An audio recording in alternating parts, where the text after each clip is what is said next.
Lalo na po yung kultura natin na tinuruan po tayo na follow your dreams. Narinig nyo na po ba yan? Follow your dreams. Nakikita nyo yan sa mga ref, nakikita nyo yan sa mga jeep, nakikita nyo yan sa mga social media posts, naririnig nyo yan sa mga TED Talks, nakikita natin yan sa mga pop culture, sa mga branding and advertisement. Pero yung salitang follow your dreams, hindi ho biblical yan. Hindi po itinuro ng Biblia na sundan natin ang ating mga pangarap. Yan po ay cultural mantra. Nakasanayan na po natin. However, hindi natin maitatanggi na marami ho talagang tao, mas pinupurso nila yung pangarap nila kesa yung layunin ng Panginoon sa kanilang buhay. No wonder, marami pong mga tao today successful pero parang hindi nakakapagpahinga. Napansin niyo ho ba na maraming tao, they have the money, marami silang pera pero nawawalan ng meaning ang kanilang buhay. Oo, marami silang ginagawa, productive sila, but at the end of the day, their heart feels empty. Maraming mga Christians din in our generations today, parang paabante ng paabante yung career, pero paatras ng paatras yung calling. Something is wrong. Ang puso natin nangangarap, pero kailangan nating maunawaan at mapaalalahanan na ang buhay natin may purpose. Kung ang toothbrush nga may purpose, ikaw pa kaya? Kung ang ilaw nga may purpose, ikaw pa kaya? Ang toothbrush, ang purpose niya, ipanglinis ng ngipin. At least siya, alam niya ang purpose niya. Ikaw, ako, tayo kaya? Ano ba ang purpose natin? Ang purpose lang ba talaga natin magtrabaho ng magtrabaho araw-araw, kumain, matulog, tapos na? O may mas malalim na meaning ang buhay? Ang purpose ba natin, uminhale ng oxygen at mag-exhale ng carbon dioxide? At pagkatapos nun, tapos na, mamamatay tayo, mawawala tayo dito sa mundo, at pagkatapos nun, tapos na ang ating buhay? Nagkakaroon po ng problema kapag yung purpose natin at yung plano natin ay nagko-compete with each other. Pag yung plano mo sa buhay at yung purpose ng Panginoon nagkaroon ng pagbabangga, ibig sabihin hindi alam kung sino ang dapat mauna, marami ang nagre-resulta sa burnout. Bakit na-burnout? Bakit ko sinabi na posibleng ma-burnout ang isang tao na hindi niya alam kung ano ang kanyang ipaprioritize? Because it's possible for us to dream outside God's design. Okay, let me repeat. It's possible for a Christian to dream outside God's design. But you can never fulfill your purpose outside of God. Okay? So pwede kang mangarap na labas sa disenyo ng Panginoon, pero hindi mo magagawa ang purpose ng Diyos kung tatanggalin mo siya sa iyong buhay. Bakit to? Ang pangarap nagbabago. Naalala ko, many years ago, na-share ko yan, nasa YouTube pa yata eh. Isa sa mga pangarap kong sasakyan, BMW. Pero nung nalaman ko yung presyo, e-bike lang, okay na pala ako. Kasi di ba, napansin nyo, ang pangarap nagbabago siya eh. Ang pangarap seasonal siya. Ang pangarap negotiable siya. At karaniwan ng mga pangarap natin ay powered by our desire. Anong ibig sabihin? Kumbaga, kaya ka nangangarap, nagdi-desire ka. Halimbawa, nagdi-desire kang yumaman. Nagdi-desire kang sumikat. Hindi ba sama ha? Nagdi-desire kang maging komportable. Nagdi-desire ka na yung mga anak mo makatapos ng pag-aaral. Nagdi-desire ka magkaroon ka ng influence at hindi lang ikaw ang nai-influence. Ganun ang pangarap eh. Usually, powered siya and motivated siya. Ito ang gusto ko. Pero ang purpose iba. Kung ang pangarap driven siya, ito ang gusto ko, ang purpose ina-assign. Ang purpose by design. Ibig sabihin ng ina-assign, hindi ikaw ang pumipili ng purpose mo. Sa pangarap, ikaw eh. Pero sa purpose, hindi ikaw pipili niyan. Ang pumipili ng purpose mo, yung lumikha sa'yo. So, posibleng ang pangarap mo yumaman, pero ang purpose mo maglingkod. Okay? Posibleng ang pangarap mo maging sikat, pero ang purpose mo maging steward, sumunod, to build other people, o dalhin ang ibang tao pabalik sa ating Panginoon. Kumbaga, sa pangarap, laging sinasagot yung tanong na, ano bang gusto kong mangyari sa buhay ko? Pangarap yan eh. Pero kapag purpose, bakit ba ako nilikha ng Diyos in the first place? Ano ba ang reason kung bakit ito nangyayari? A few months ago, I discussed a message about, I think that is our anniversary Sunday, I discussed about the value and the importance of a potter and a clay. You still remember that? Na si Lord, siya ang humuhulma sa atin at tayo naman ang kanyang clay. Balikan nga natin yung verse sa Isaiah chapter 64 verse 8. Ang sabi ng Biblia, yet you, Lord, our Father, everybody read this with me, we are the clay. Sino yung we? Tayo. Tayo daw po ay putik. Tayo daw po ay clay. Pero sino ang potter? Si Lord. Siya ang ibig sabihin ng Pater, siya yung naghuhulma doon sa clay. At dahil siya ang naghuhulma, ano sabi ng last part? We are all the work of your hand. Ibig sabihin, ganito lang kasimple, no? Tayong lahat, sumusunod lang kung ano ang gusto nung Pater na naghuhulma sa atin. Komprende? Sino ba ang Pater? Si Lord. Sino ba ang clay? Tayo. So kapag ba inassign ka ng Diyos, ako ang Pater, ikaw ang clay, control ba yon? Hindi. Manipulation ba yon? Hindi. Binabalik ka lang sa disenyo mo. You are created to follow God's design. Halimbawa, yung clay ba magiging bowl o magiging cup? Yan. Sino magdi-decide? Yung Pater. Ibig sabihin, walang kaalam-alam ang clay, basta siya sunod lang siya ng sunod. Pag iniikot siyang gano'n, sunod lang siya ng sunod. So kapag sinabi ng Pater na, magiging bowl ka, ikaw magiging jar ka, ikaw magiging cup ka, wala siyang magagawa. Now, pwedeng mangarap yung clay. At sabihin niya, gusto kong maging espada. Yan. Halimbawa, yung clay sabi niya, habang inuulma siya, Sir, pwede ba akong maging espada? Pwede kang mangarap, pero nakadetermine pa rin yung future mo doon sa Pater mo. So ibig sabihin, walang problema mangarap. Pwedeng mangarap ang clay na pwede siyang maging sword. Pero ang tanong, yung clay ba nakadesign para maging espada? No, hindi siya nakadesign para maging espada. Ang espada kayang mag-cut. Ang clay, hindi niya kaya yon. So kahit anong effort ng clay, hindi niya magagawa yung bagay na hindi niya design. Sino sa inyo nangangarap makalipad?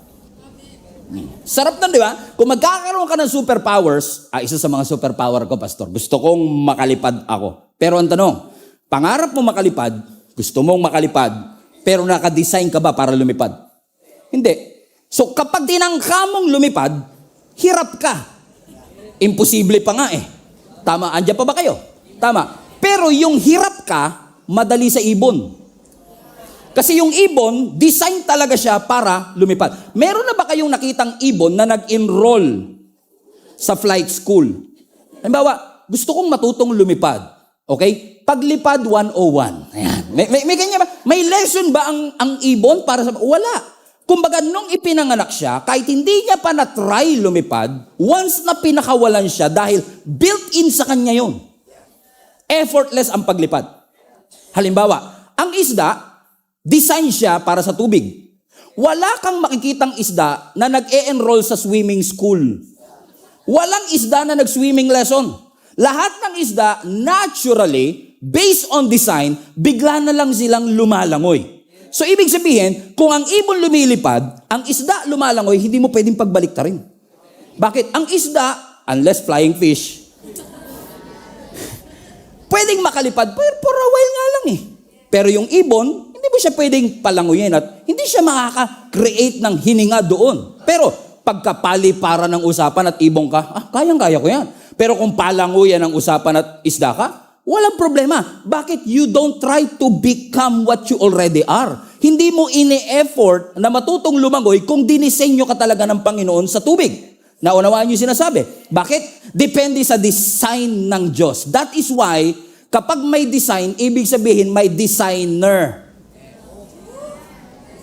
Napakalalim nun. Tama? Lahat ng design, ang may pakana niyan, yung designer. So kung tayo ay may design, ang tanong, sino ang designer ng buhay natin? Sino ang nag-design na para ka dito, si Pastor Stephen ay para dito, kasi yes, pwede mong turuan ang ibon para lumipad. Pero sa totoo lang, kahit hindi mo siya turuan, bigyan mo lang siya ng space, lilipad siya. Ang isda, hindi mo kailangan turuan lumangoy. Ilagay mo lang siya sa tubig, matututo siya lumangoy. Bakit? Yun ang kanyang desire. Hindi siya kailangan mag-effort. And I realize one thing.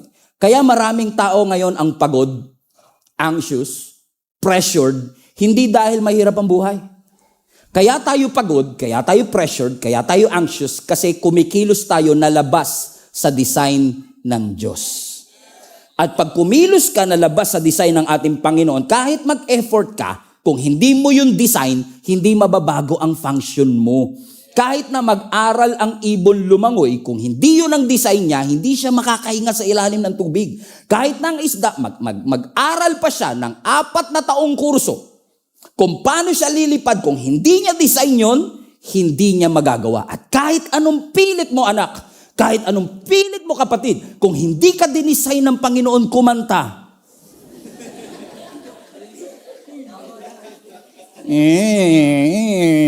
Pastor, gusto kong kumanta. O sige na, gusto mong kumanta, pero tanongin mo, gusto ba namin? Yun muna ang tanong sa... Sabi mo sa katabi mo, wag mo na pilit. Sabi mo, parang hindi nyo sinabi Amen? Kasi, halimbawa, kung talagang hindi ka kumanta, pag nag-effort kang mag-aral, may improve ba performance mo? Yes, may improve ang performance mo, pero hindi mo marere-right ang design ng Panginoon sa iyo. Even though you try harder, you work harder, you train longer, you push deeper, you can never do what God has not designed for your life.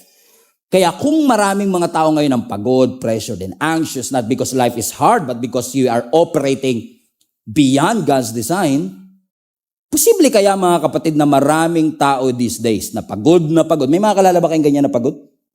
And usually, pag may mga kilala tayong napapagod, ano ang usual temptation? I need to motivate this person. I need to challenge these people. Pero what if hindi talaga motivation ang kailangan niya? Kundi ang kailangan niya, alignment. Nawala siya sa design, kailangan mo siyang ibalik dun sa alignment. Ibalik siya. Saan ba talaga siya tinawag ng Panginoon? Kasi pag pinipilit mo, mapapagod ka talaga Amen ba mga kapatid? For example, sino sa inyo nag-exercise? Exercise, ganito tayo. Exercise, di familiar no? Pastor naman kasi December, ngayon talaga natin pag-uusapan yung exercise. Di ba pag nag-exercise kami, treadmill na tinatawag, no? Sa treadmill, tumatakbo ka dyan. Kahit gaano kabilis ang takbo mo, after 1 hour, nandun ka pa rin. Kahit pagpawisan ka, nandun ka pa rin. Bakit? Sweat doesn't guarantee progress.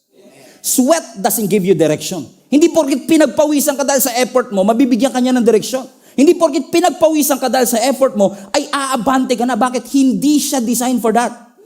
Amen? Katulad natin, kahit anong training natin, kahit anong effort natin, nagwo-work lang ang training, nagwo-work lang ang effort kapag siya ay under sa design. Kilala niyo si Moses? Si Moses, ang calling ng Panginoon sa kanya, he's going to be a deliverer, a leader. Everybody say leader. Si Moses, magiging leader siya ng nation of Israel, but Moses ran away from leadership. He tried to run away. Now question, yung effort niya bang tumakbo doon sa pagtawag ng Diyos, nabago ba yung pagtawag ng Diyos? Hindi. Kahit anong takbo mo, kung nakadesenyo ka para doon, hindi mo matatakbuhan. Kahit na natatakot ka mawawalan ako ng kaibigan, natatakot ka mawawalan ako ng negosyo, natatakot ka mawawalan ako ng trabaho, kung yon ang design mo. Yung nakatayo sa harap nyo, takot din ako mawalan before. Takot ako mawalan ng trabaho. Takot ako na hindi magkaroon ng magandang future. Pero kapag ka yun ang design ng Lord, hindi mo siya matatakbuhan. Si Jonah, for example. Binigyan si Jonah bilang propeta ng isang assignment para siya ang magbigay ng balita sa Nineveh. Anong ginawa ni Jonah? The runaway prophet. Come on now. Anong ginawa ni Jonah? Tumakas sa Panginoon. Question, nung tumakas ba siya, nabago assignment niya? Hindi! Kahit na tumakas ka, hindi magbabago assignment mo. Sabi mo sa katabi mo, parang ikaw topic ka. Amen? Kahit anong takas mo, kahit anong iwas mo, pag yun ang assignment mo, mapapagod ka lang, magbabayad ka lang, tatagal ka lang, pero hindi mo matatakasan ang pagtawag ng ating Panginoon.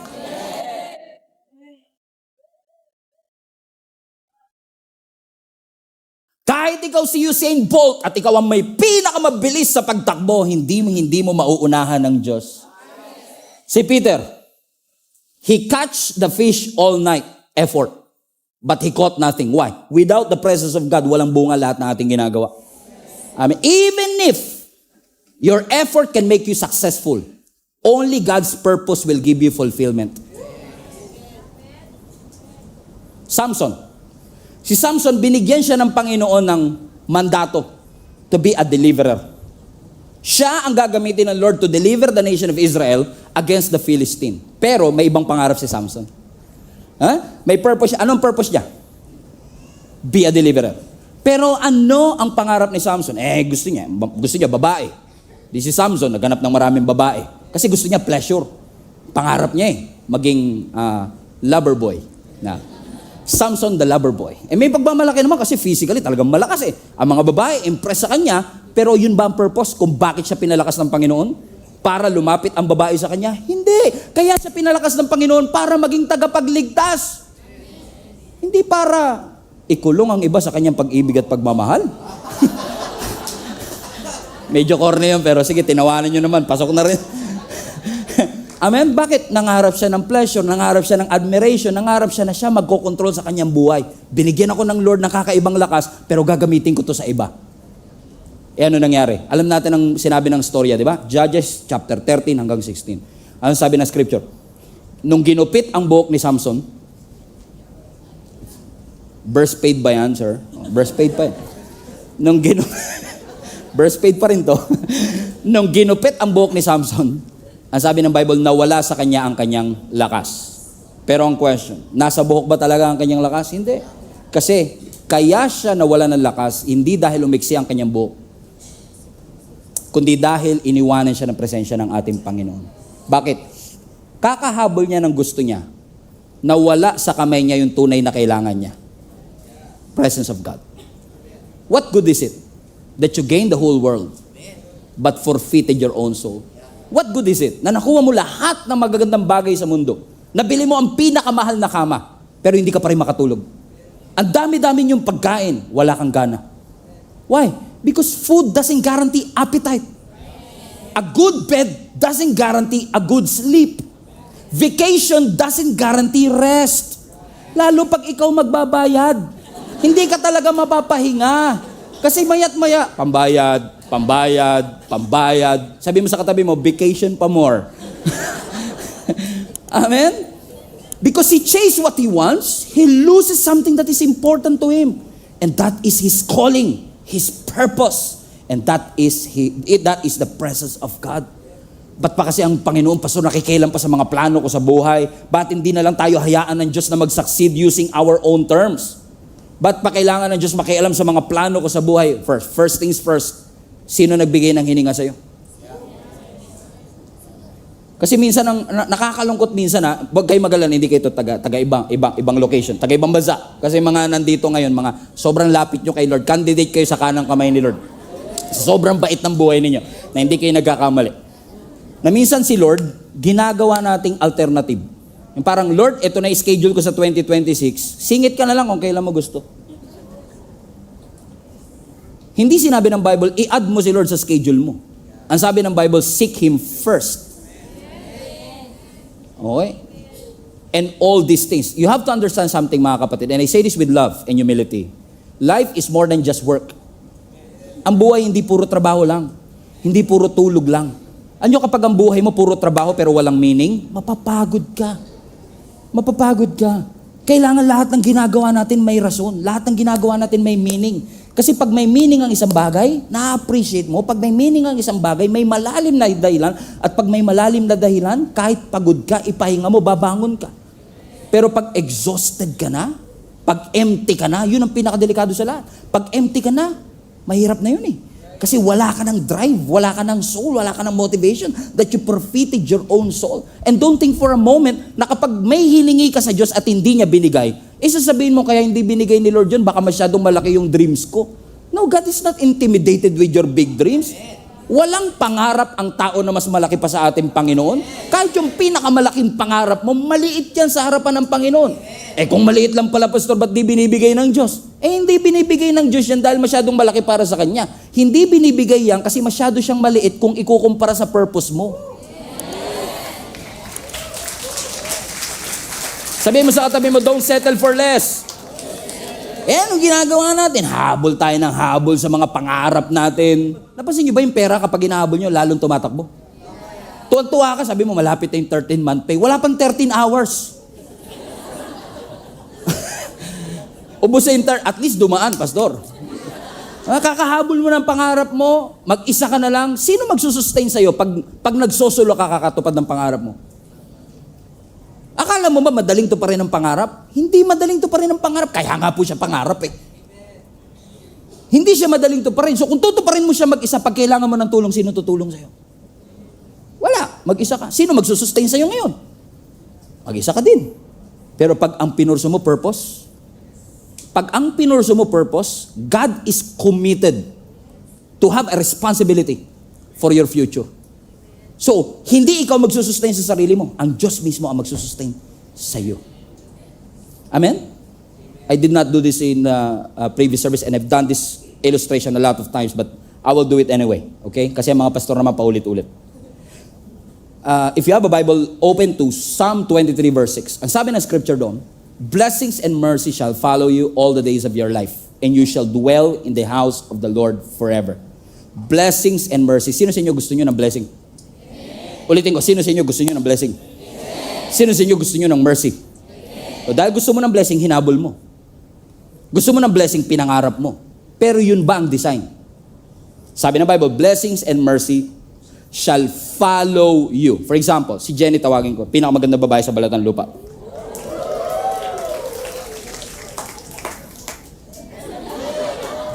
Total, siya naman ang blessing ko. Yeah! Okay. Ang sabi ng scripture, blessings, kunwari si Jenny ang blessing, ang sabi ng scripture, blessings and mercy shall follow you. So as you pursue God, by design, blessing should, no effort, blessing should by design. Ano ang condition? Pursue God and blessings will follow you all the days of your life. So ibig sabihin, when I pursue the Lord, I don't have to worry, may pambayad na ba kami? I don't have to worry, paano na yung mga anak ko? No, because it's automatically pursuing you. Kaya kapag pagod at hirap, binabaliktad mo yung design. You are pursuing the blessing. Habol ka ng habol sa blessing. Tapos, pag mag-isa ka na lang, sabi mo, nasa na si Lord? Iniiwan ako ng Lord. Hindi ka iniiwan ni Lord. Ikaw ang umiwan sa Kanya. Kaya, pag nasa ganitong sitwasyon ka kapatid, nagtataka ka, bakit mga desisyon ko, bubo? Alam mo yun? Dinicide ko talaga yun. Di ba parang, ba't ganun ang desisyon ko? Paano ka magkakaroon ng wise decision kung yung source ng wisdom nandun? Paano ka magkakaroon ng peace dito kung ang source ng peace nandun? Kaya sabi ng design, balik ka sa design. Ano ba ang design? Pursue it. And blessings and mercy shall follow you. Comprende? Thank you, Be. Amen? Lahat naman kasi talaga, nung nagsimula, may purpose naman talaga yan. Lalo tayo na, halimbawa, sa mga OFW natin, mga nanonood online today, let me know in the comment section kung saan kayong parte ng mundo. Just for us to have a clear picture of as to how many people have been working abroad. Maaaring may kakilala ka nagtatrabaho sa abroad. Especially kung Christian yung nagtatrabaho sa abroad. Bago yan umalis dito sa bansa, nanalangin niya kay Lord. Sabi niya, Lord, aproban niyo lang yung visa ko. Maglilingkod ako sa iyo hanggang wakas. Actually, Lord, para mapatunayan ko seryoso ko, yung kalahati ng sweldo ko. Yan, Lord, 50-50, Lord, kalahati ng sweldo ko, itutulong ko para sa construction ng Gia Kamanaba Worship Hall. Ha? Ibig sabihin, karamihan ng umalis, missionary. May mission. Tama? Pagdating. Napalitan yung mission ng paano ko aasenso. Yon. Hindi masamang umasenso. Hindi masama. Ako nga, ina-advocate ko. Ipanalangin, di ba? Almost every week, pinagpe-pray ko, umasenso business ninyo. Walang problema sa pag-asenso. Pero ang problema kasi, 2 years ka na ron, 2 years ka na ron, okay. 2 years ka na ron, pero imbis na yung calling mo nag-upgrade, appliance mo nag-upgrade. Hindi masama na ma-upgrade ng tulad kayo, kakabili nyo lang ng oven this week dahil sa bonus nyo eh. Bumili kayo ng rep na 2-door. Diba?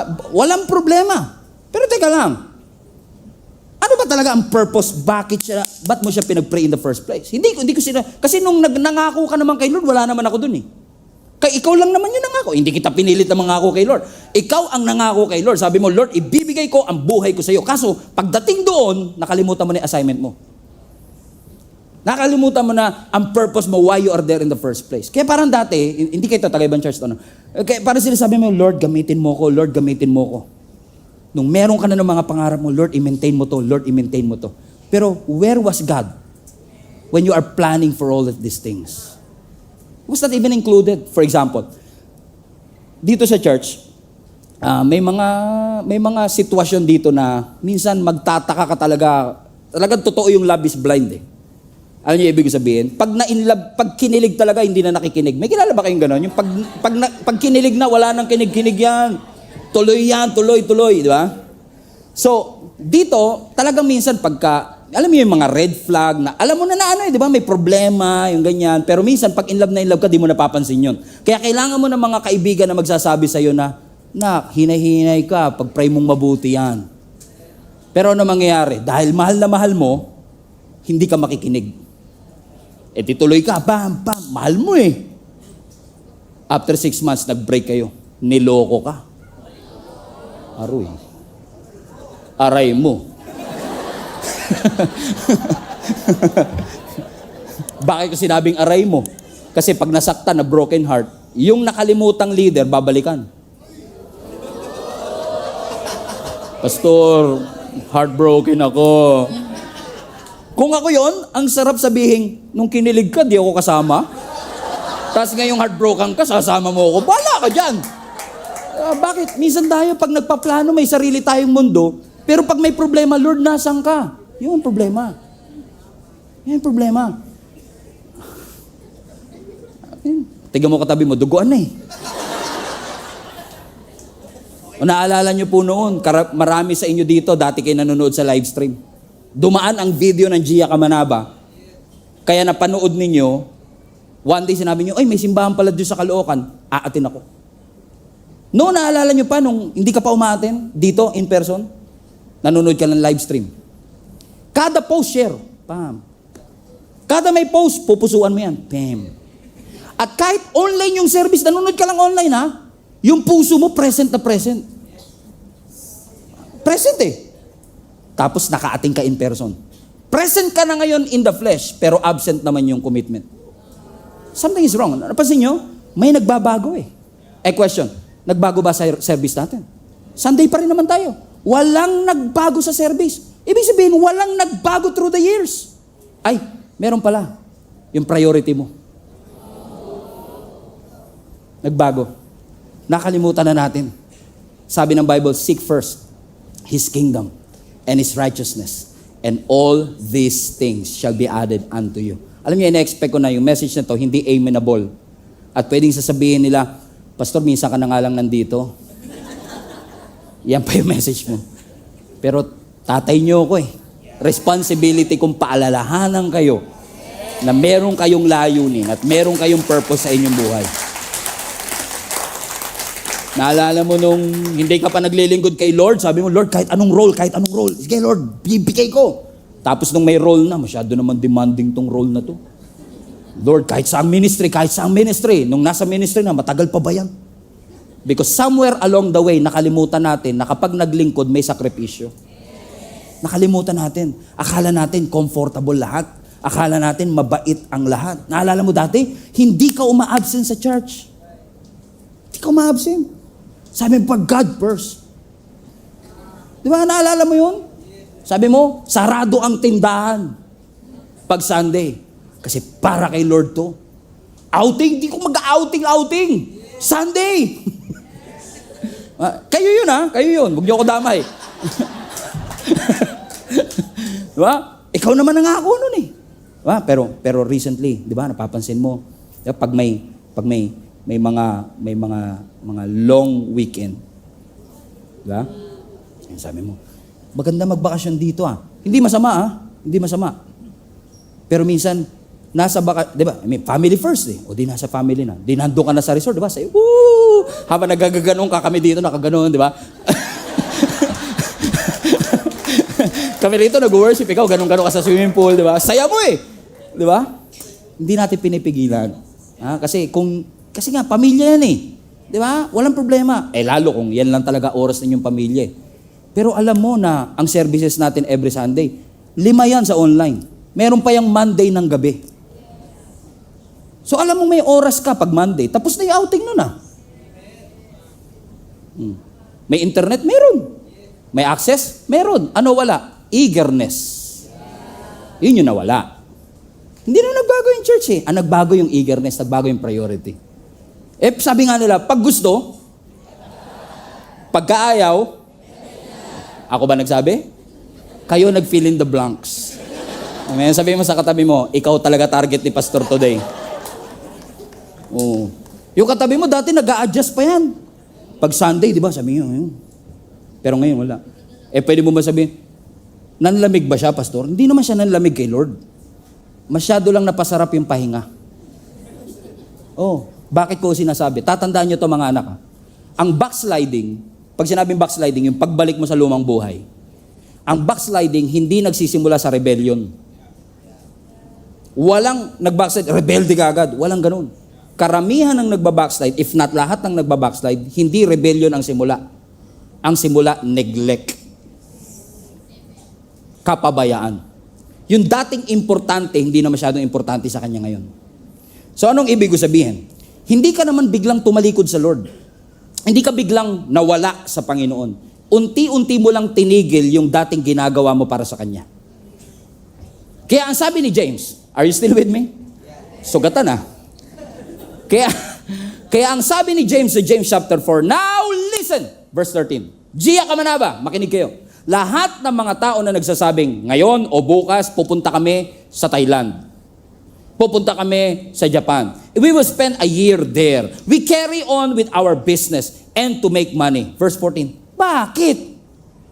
Bakit? You don't even know what will happen tomorrow. What is life? What is your life? You are a mist, hamog, galang. Alam niyo ibig sabihin ng hamog, fog? Pag hinalintulad yung buhay natin sa hamog, ibig sabihin, ngayon nandyan, mamaya wala na. Ibig sabihin, walang guarantee ng sustainability. Walang guarantee ng breath for tomorrow. Kaya sinasabi na, kayong lahat na nagsasabing, ngayon pupunta ako dito sa city nito, bukas pupunta ako dito, magtatayo ako ng negosyo, I will make money. Hold your horses. Hold your horses. Do you not know that your life is a mist? Hindi nyo ba na-realize na wala kang control sa oras mo, anak? Hindi mo hawak ang oras. Ang may hawak ng oras natin, ang Diyos. Hindi mo hawak ang karir mo kahit gaano ka kahusay. Hindi ikaw may hawak ng karir. Hindi ikaw ang may hawak ng iyong negosyo. Hindi ikaw ang may hawak ng bangko sa Pilipinas. No. Only God is the true source of everything. Amen? Let's go back to verse 13. Can I take a few minutes to digest these verses for you? Just one verse. I promise you it will be worth it. Wala naman kayo magagawa. Dito na tayo.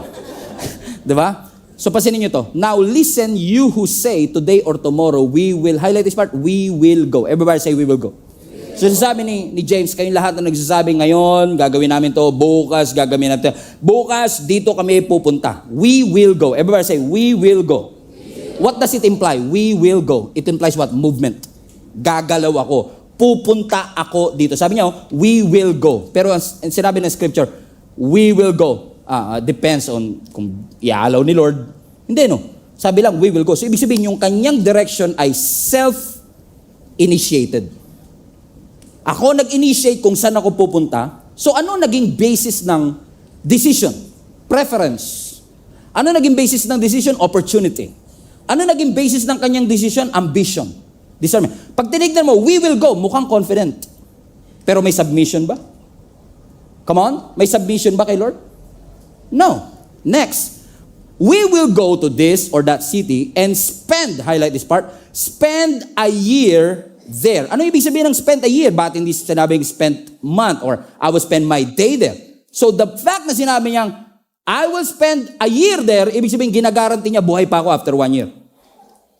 And that is an illusion, my friends. Illusion siya na ikaw ang may hawak ng iyong oras. You don't hold your future. You don't hold your time. Time is not a right. Hindi nating karapatan bigyan ng Diyos ng oras. Mercy ng Diyos kung ba't buhay pa tayo. Grace ng Lord kung bakit pa tayo nandito. Regalo ng Diyos ang oras. At kung regalo siya, dapat siyang i-steward. Dapat siyang i-manage ng tama para sa kanyang kaluwalhatian. So kasi sinasabi, we will go and we will spend 1 year there. Let's continue. And we will carry on with our business. Ibig sabihin, ina-assume mo na kapag nag-effort ka sa negosyo, magsasucceed ka. So ibig sabihin, ng skills mo, nasaan ang tiwala? Sa sarili. Nasaan ang tiwala? Sa network. Nasaan ang tiwala? Sa experience. Productive, pero nag-pray. And last, sabi doon, and we will make money. Everybody say, make money. So ibig sabihin, nag-business, ito naman ngayon ang resulta. Now we have the money. So ibig sabihin, hindi lang siya confident na buhay pa siya after 1 year, posibleng may confidence din siya sa resulta that if I work hard, I will earn money. Hindi siya sinabing there's a possibility that I will earn money. Is it as if like money is a right? No, it is a mercy of God. So what will happen kung makakakuha ka ng pera pero hindi mo ipinanalangin? What will it develop in your heart? Di ba pride? Di ba? It will develop pride in you kasi isipin mo, it is my skill. It is my network. It is my connection. Is God condemning money? No. Hindi kinokondemn ng Lord ang pera. Nire-rebuke ni James at ng Diyos yung entitlement sa ating puso na we think that it is because of our skills and connection that we have all of this. We don't. Only through His grace, meron tayo nito. So ano ba sinasabi ni James? Ibig sabihin, Pastor, hindi na ako magpaplano? No. Hindi against ang Lord sa planning. Against ang Lord sa pride. Against ang Lord sa entitlement. So kinokorek ng Lord, hindi yung plano. Ang kinokorek niya, anong tono ng plano mo? Asan ang Diyos sa plano mo? Asan ang Diyos sa iyong mga pangarap? Against ba ang Lord sa negosyo? No. Against ba ang Lord sa wealth? No. Against ba ang Lord sa pera? No. Si Jesus nga may treasurer. Ba't ka may treasurer kung walang treasure? So God is not against wealth. Amen? Ang Diyos hindi siya against. Against siya kapag yung success mo self-sufficient. Feeling mo, ikaw ang may pakana. So anong nangyari? Si Lord ngayon, consultant na lang. Hindi na siya ang tunay na may-ari. Kinokorek lang ni Lord. Yung business mo, hindi siya yan. Kay Lord yan. Huwag mo siyang gawing consultant. Siya dapat ang number 1 sa sinasangguni natin. Kaya kapag sinabi ng kultura sa atin, follow your dream. Everybody say, follow your dream. Follow your dream. Is that right? No. Don't follow your dream. Submit your dreams to God. Huwag mong sundan ang pangarap mo. I-submit mo ang mga pangarap mo sa ating Panginoon. Kasi yes, ang Diyos hindi siya against sa pangarap. Si Joseph nangarap, si Daniel nangarap. Hindi against ang Diyos na ikaw ay mangarap. Pero ang sinasabi lang ng Lord, yung pangarap na meron ka, i-offer mo sa Panginoon. Yung pangarap na meron ka, i-submit mo sa Diyos. Question, sino sa inyo willing mag-submit ng inyong mga dreams sa ating Panginoon? Ulitin ko lang, sino sa inyo ang willing mag-submit ng kanyang mga pangarap sa ating Panginoon? Taas kamay, taas kamay, taas kamay. Okay, third time is the charm. I'm setting you up. Clue. I'm setting you up. Sino sa inyo willing na isubmit ang inyong mga pangarap sa ating Panginoon? Sure? So pag sinubmit mo yan, papayagan mo ang Diyos na i-inspect yung pangarap mo. Papayagan mo ang Diyos na i-redefine ang pangarap mo. Okay pa rin sa'yo. Okay, ito matindi. Papayagan mo ba ang Diyos na i-resize ang pangarap mo? Okay. Amen pa rin. Ito, ewan ko na lang. Papayagan mo ba ang Diyos na i-replace ang pangarap mo? Kasi submission eh. Ibig sabihin, siya talaga ang masusunod. Kaya sabi ng Proverbs chapter 19, many are the plans in a person's heart, but it is the Lord's purpose that prevails.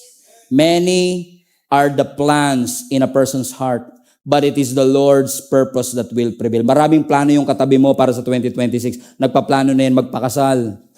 Kahit wala pang jowa. Hibang. Boyfriend muna bago kasal, mabir. Joke lang.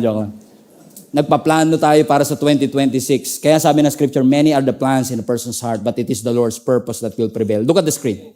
Look at the screen. Look at the verse. Look at the contrast. Plan, purpose. There is a plan, there is a purpose. Pero hindi lang yung plan and purpose ang contrast. Pati yung dami may contrast. Sabi ng Bible, many are the plans, but we only have one purpose. Now naman, many are the plans in man's heart, but it is the Lord's purpose that will prevail. Anong ibig sabihin ng contrast na ito? Look at the screen again. Highlight that part, plan. Yung plans na yan is actually from the Hebrew word machshaboth. Okay, everybody say machshaboth. Now, hindi lang to basta nagplano ka. Pag sinabi mong machshaboth, ibig sabihin nun, inisip mo siya. Nag-strategize ka na. Kinalculate mo na. Kumbaga, hindi pa dumarating, calculated mo na by the age of 30. Ganyan. Nagpaplano ka na. Hindi masama. Pero yung sinasabi dito, marami tayong mga calculations na yung puso natin naging pabrika ng napakaraming options na meron ka. Pero, ang sabi ng scripture, marami ka mang machshaboth, in your heart, but it is the Lord's purpose. Ano yung purpose sa Hebrew word? Etsa. Matraffic dyan ngayon. Amen? Marami ka mang Makshaboth, but it is the Lord Etsa that will prevail. Anong difference? Ang Makshaboth, maraming thoughts, maraming strategy, maraming calculation, but it is the Lord's purpose that will remain. It is the Lord's purpose that will stand. It is the Lord's purpose that will outlast you. It will outlast. So listen, church. Based on that context, balik na yung verse 13 na. So, listen, church. Kayo na nagsasabi na today and tomorrow, highlight everything. We will go. We'll spend a year. We'll carry on a business. We will make money. Look at the screen. We will go. We will spend a year. We carry on a business. We make money. You see it? We will go, spend a year, carry on a business, make money. What is missing on that verse? Walang Diyos. May plano, pero wala ang Diyos sa kanyang mga plano. Kaya ang sinasabi ng writer na si James, pwede kang magplano na we will go here, we'll spend a year there, we'll carry on a business, and make money. Verse 14, bakit? Hindi mo ba alam na, highlighted part, hindi mo ba alam? Alam niyo ibig sabihin ng Greek word yan? You know nothing. Hindi mo ba alam kung ano mangyayari kinabukasan? Ang buhay mo para lang hamog. It will appear for a little while and then it vanishes. So what is he saying? Hindi masama magplano, pero teka, nakalimutan mo ba na wala kang control sa bukas? Hindi mo alam. You don't know. That's the dilemma. Hindi mo alam. Plano ka ng plano, pero hindi mo alam kung buhay ka pa bukas. Hindi mo alam kung ano ang mangyayari bukas. Bakit? Si Lord lang nakakaalam. Kasi iyan ang faith eh. Ang faith kasi, hindi ka bibigyan ng estimated time of arrival. Sabihin ng Lord, guarantee at the age of 35, may asawa ka na. Scam yun. Diba? Si Lord ba yata yung nagsabi siya? Sabi ni Lord 32 lang daw, magkakaasawa na ako. Diba, scam? Bakit? Nilalagyan mo ng estimated time of arrival, nilalagyan mo ng expiration date. Pero ang Diyos hindi nagbibigay ng ETA. Ang Diyos nagbibigay ng direksyon. By this season, ito gagawin mo. That's the difference. Can you show the picture, please? Anong difference ng compass tsaka ng Google Maps? Ang Google Maps, bibigyan ka ng estimated time of arrival. Ang Google Maps, nakaplanado na, dito ka kakaliwa. Nakadetermine na, darating ka 4:40. Ang compass, hindi niya mabibigay yon. Ang mabibigay lang ng compass, direksyon. Tinatrato natin minsan ng Biblia, Google Maps. Kaya ka frustrated eh. Kasi hindi ipapakita ng Lord sa iyo ang lahat ng daratnan mo. Pero ang ipapakita niya, yung susunod na direksyon. North, south, east, or west. Kaya pala sabi ng Bible, your word is a lamp unto my feet and a light unto our path. Bakit? Ang word of God, hindi po siya spotlight sa kinabukasan. Siya ay lampara para sa susunod mong hakbang. Ang ipapakita ng Lord sa iyo was the next step. But will you be able to trust God? Hindi sinasabi ng Lord, wag ka magplano for the next year. Nagpaplano ang church, nagpaplano ako, lahat tayo nagpaplano. But where is God in the middle of all of this? Is there at least a sign na sinasabi mong, Lord, ang gaganda ng mga plano namin, pero kung hindi mo to loloobin, hindi naman to mangyayari. Plano namin mag-open ng ganito sa next year. Plano namin gawin to sa next year. Naalala nyo, plano natin ngayon dapat nasa pure gold na tayo? Ano nangyari? Plano o purpose? May blueprint pa yan May blueprint na nga, hindi pa nangyari. Bakit? Si Lord lang nakakaalam. Si Lord lang nakakaalam ng lahat ng bagay. So let's submit our desires to God. Bakit? So yung sinasabi ni James, balik mo yung verse 14 anak. Makinig kayo, Gia Kabanaba. Kayo sinasabi nyo, today, tomorrow, we will go to that city, spend a year, carry on a business, make money. Hey, why? Next verse. Why? You don't even know what will happen tomorrow. Your life is a mist that appears for a while. Huwag mong sabihin na kaya mo itong gawin. You can make money. You can spend there in 1 year. Verse 15. Instead, of saying that, you ought to say, highlight this part, if it is the Lord's will. So instead of sabihin, next year, sure. Ang sinasabi ni James, instead of saying that, say, if the Lord is willing. Diyan natin nakuha yung God willing. Hindi tayo binibigyan ng James ng additional sa ating Christian vocabulary. Kasi nung sinasabi ni James yan, if it is the Lord's will, we will live. Bakit literal nilang sinasabing kung kalooban ng Lord na buhay pa kami because they were persecuted at that time. Literal silang hinahunting at gustong patayin. So parang sinasabi nila, hindi ko mapapangako kung makikita pa tayo next year. So if it is the Lord's will na buhay pa kami, magkikita tayo. So ano sinasabi? Hindi masama magplano. Pero include mo si Lord. Lagi mong isang guni, ito ang kalooban ng Diyos sa aking buhay. Is it God's will for you to do it? Or is it your dream, your will? Submit your dreams to God. Submit your dreams to God. And you will never go wrong with it. Amen? God willing. Next year, sama-sama pa rin tayong sasamba sa Panginoon. Because we don't know what will happen.